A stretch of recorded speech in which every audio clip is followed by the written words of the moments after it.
ঘর পরিষ্কার করতে আমার বেশ ভালোই লাগে। তো হ্যালো বন্ধুরা, তোমরা সবাই কেমন আছো বলো? তো প্রথমেই আমি দেখো জানালাগুলো খুলে দেবো। একটু আলো না থাকলে আমার ভালো লাগে না, অন্ধকার হয়ে থাকলে। তো বেডটা প্রথমে পরিষ্কার করে নিলাম। কিছু জামাকাপড় রয়েছে, সন্ধ্যাবেলা যেহেতু একটু ফোন-টোন ঘাঁটা হয়, ভিডিও এডিটিং করা হয়, সেজন্য জামাকাপড় ভাঁজ করা হয় না। তো সকালবেলা আমি ভাঁজ করে নিলাম। আর এই ওয়ার্ড্রবে মেয়ের জামাই অনেক আছে, আমার জামা নেই বললেই হয় আর কি। তো সব জায়গা মতো রেখে দিলাম, বিছানাটা ঠিকঠাক করে নিয়ে ড্রেসিং টেবিলটা ক্লিন করে নেই। তো প্রতিদিন একটু হালকা ধুলো পড়ে, যাই হোক এখানটায় আমরা রোজ নিজেদের মুখটা দেখি সারাদিন কাজের পর, স্নানের পর আর কি। তো ড্রেসিং টেবিলটা ক্লিন রাখার চেষ্টা করি, আমার খুব পছন্দের এই ড্রেসিং টেবিলটা। তো বিয়ের 10 বছর পরে আমি এই ড্রেসিং টেবিলটা করতে পেরেছি। আর বিয়ের আগে তো এই খাট মা বাবাই দিয়েছে। তো যাই হোক পুরো ঘর দুয়ারটা গুছিয়ে আমি রান্নাঘরে চলে এসেছি আজকে।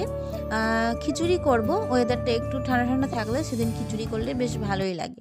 তো খিচুড়ি